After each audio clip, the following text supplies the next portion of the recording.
Salut à tous, j'espère que vous allez bien, c'est l'été, c'est les vacances et ça fait super longtemps que je voulais vous faire cette vidéo parce que je ne vous ai pas oublié, non.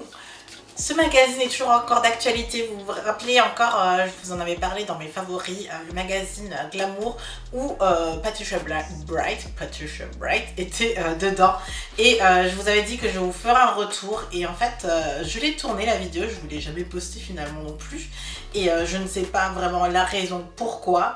Et du coup aujourd'hui quand je me suis dit allez je vais vous parler de mes 5 lectures à lire, enfin mes 5 livres pour cet été, je me suis dit on va l'inclure dedans, je vais vous parler de ce fameux article de Patricia Bright dans le Glamour britannique en fait. Voilà la magnifique page, si vous ne l'avez pas encore vue depuis, ou si, je sais pas, je ne vous l'ai pas montré, donc forcément si vous n'avez pas accès, vous ne l'aurez pas vu, mais voilà à quoi ça ressemble. C'est une première double page comme ceci, avec des belles photos, et ensuite on a l'article en lui-même avec une magnifique photo de Patricia, encore une fois, avec un big afro blowout, et un article. L'article en lui-même, personnellement, je le trouvais pas si fascinant que ça finalement. Enfin, ça m'a un peu déçu parce qu'en fait, quand on la suit, et ça va être intéressant pour les personnes qui ne la suivent pas. Si vous la suivez et que vous savez un peu ce qu'elle fait, ben, en fait ça va pas trop vous surprendre puisque ça reprend un peu son parcours, qui elle est, son mari, sa naissance. Il y a des choses que je savais pas, par exemple qu'elle s'était faite harceler, qu'elle a subi du cyberharcèlement, ou encore, qu'est-ce que je savais pas?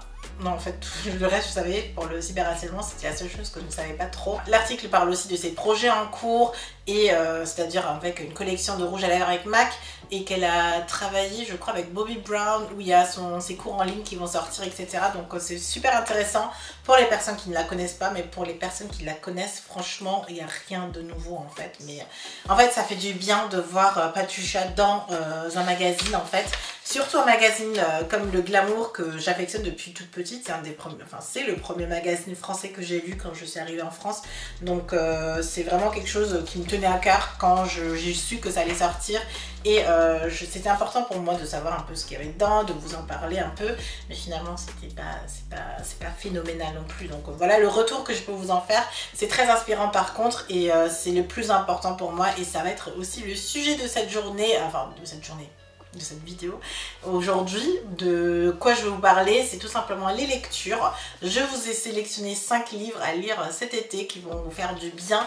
L'été, c'est vraiment bien pour décompresser, pour enfin penser à autre chose, se reposer, être bien, mais en même temps s'inspirer aussi parce que la rentrée approche et du coup la rentrée c'est pour moi en fait le janvier en plein milieu de l'année. Donc on a eu janvier pour nos nouvelles résolutions. Et ensuite, en fonction de comment on avance, septembre, on se dit allez, reset, on y va, on fonce, on va faire autre chose, ou on continue dans la bonne lignée, on se lance dans une nouvelle carrière. Il y a, quand on est en cours, il y a la nouvelle année qui commence, etc. Donc les lectures sont aussi orientées dans ce sens-là pour un nouveau départ dans ma sélection. Donc je vais tout simplement commencer. Le premier livre, ça va être ce petit livre qui va être lu très rapidement si vous êtes dans les transports, si vous avez un petit chemin à parcourir, un petit voyage, un vol d'1 heure ou un truc, c'est vraiment pratique.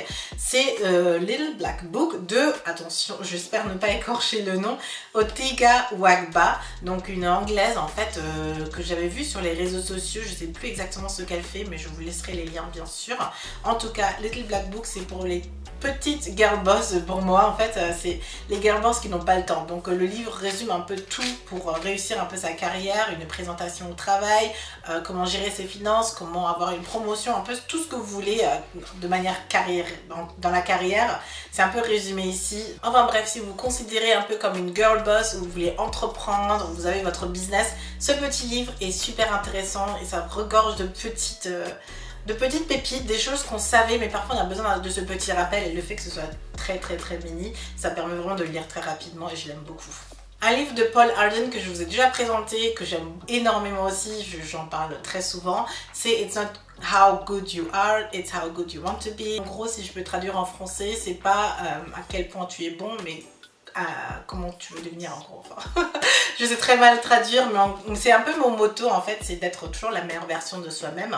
Et ce livre représente plus ou moins ça. Donc c'est aussi très vite lu. Oups, la galère pour vous montrer le livre. En tout cas, il est très vite lu. Vous voyez que c'est assez intéressant Niveau page, moi j'aime beaucoup. Et clairement pour résumer ce livre, c'est si vous voulez devenir la meilleure version de vous-même, ça va vous mettre du baume au cœur, ça va vous booster, ça va vous donner quelques pistes pour toujours continuer à être la meilleure version de soi-même et je l'aime beaucoup ce livre, il est aussi très facilement lu. Alors si vous aimez les romans et le développement personnel, Paulo Coelho, c'est vraiment l'auteur que vous voulez. Je pense qu'il est super connu avec L'Alchimiste surtout.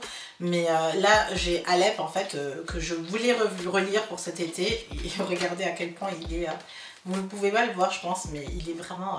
il a été maltraité le pauvre livre. À ma première lecture, je l'avais vraiment emmené partout avec moi. Et du coup, là, il a eu du mal à survivre. Je pense qu'il a pris l'eau aussi. Mais en tout cas, c'est un super bon livre. Et rien que le résumé, franchement, donne énormément envie. Je vais vous le partager. C'est Alep, décider, changer, se réinventer, agir, expérimenter, réussir, oser, rêver, gagner, découvrir, éloigner, s'engager, penser, croire, grandir, appartenir, s'éveiller. Nous avons parfois besoin de redonner un sens à notre vie, de lui rendre souffle et équilibre. Et si un livre en avait le pouvoir? Et si grâce à la magie des mots et d'une histoire, vous commenciez un nouveau chapitre de votre vie? Alep est ce livre. Alep est un voyage qui pourrait bien changer votre existence. Et vous voyez, quand vous lisez ça, vous vous dites ok, c'est bon, je vais lire. Ouais. Mais je vais continuer avec un autre livre que j'aime du fond de mon cœur, que j'ai relu au moins 5 fois. Je crois que ce livre, c'est celui que j'ai le plus lu de ma vie. Et je vous le recommanderai encore et encore et encore, autant de fois que je peux. Je vous le recommanderai parce que c'est vraiment un livre qui a tout et qui a des exercices, qui dit les choses très facilement, c'est écrit aussi très facilement. Oups, mon marque-page, c'est la famille. C'est How to Get From Where You Are to Where You Want to Be de Jack Canfield. Je crois que le titre français est un peu différent, mais en gros, comment aller d'un point A à un point B ou un point A à un point Z, peu importe là où vous voulez être, les conseils de succès qu'on peut donner en fait tout simplement. Et Jack Canfield l'a tellement bien résumé. Rien que le premier chapitre, ça m'a marqué dès la première fois. C'est en fait, on est responsable, on est toujours responsable de tout ce qui nous arrive. Et depuis que je sais ça, les choses m'ont l'air beaucoup plus... Enfin, c'est très clair pour moi depuis que je sais que j'ai 100% responsabilité de tout ce qui m'arrive dans ma vie. Admettons là, le soleil fait n'importe quoi, je suis obligée de changer plein de fois les réglages de lumière. Je n'y peux rien en fait, c'est vraiment le temps, donc je peux rien faire forcément.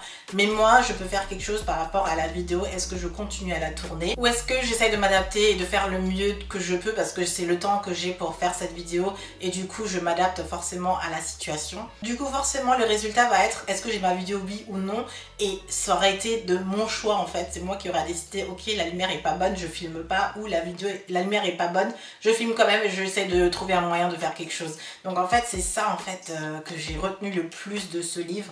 Il y a plein d'autres conseils encore, mais le 100% responsabilité c'est celui qui m'a suivi le plus et je lis tous les autres bien sûr. Et il y a comment gérer les rejets, comment être plus discipliné, comment avoir une imagination et aller vers ce qu'on s'imagine dans la vie.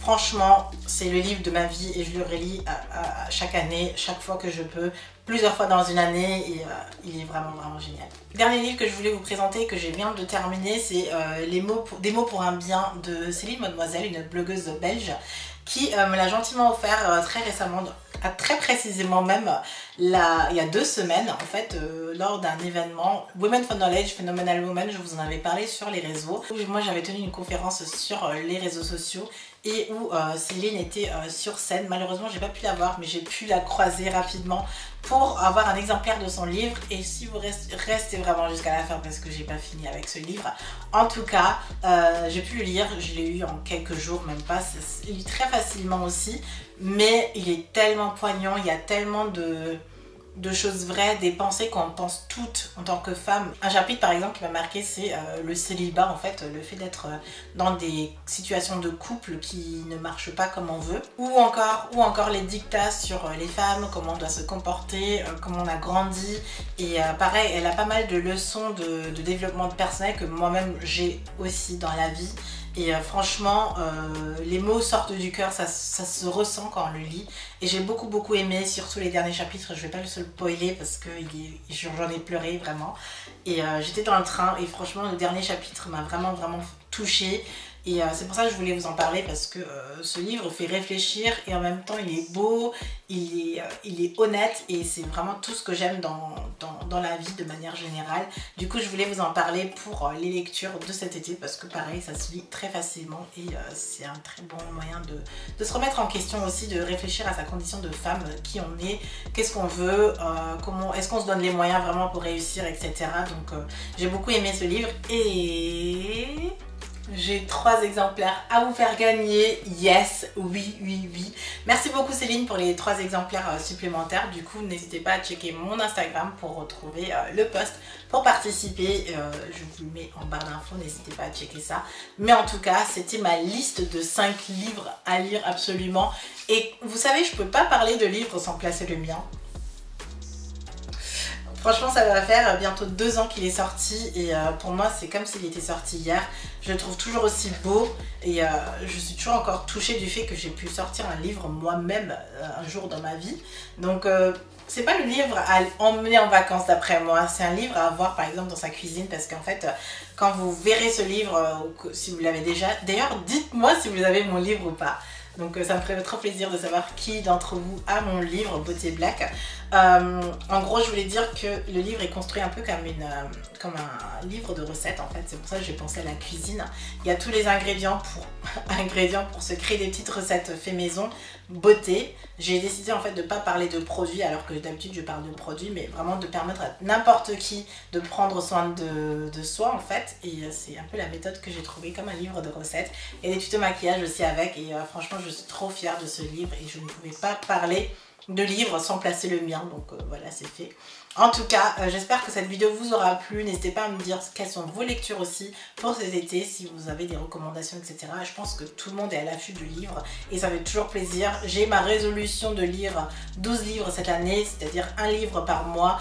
Et je tiens la route. Est-ce que vous vous rendez compte? Je tiens la route. Même s'il y a un livre, ou même s'il y a un mois où j'arrive pas à finir un livre, ou à ne pas lire un livre en entier, ou du tout, je le rattrape. Du coup là je suis à jour complètement dans ma lecture de livres et c'est juste dingue. J'aurais pas pensé que j'allais tenir. Enfin bon, je vous retrouve très bientôt dans une prochaine vidéo. Je vous fais plein de bisous. Bye.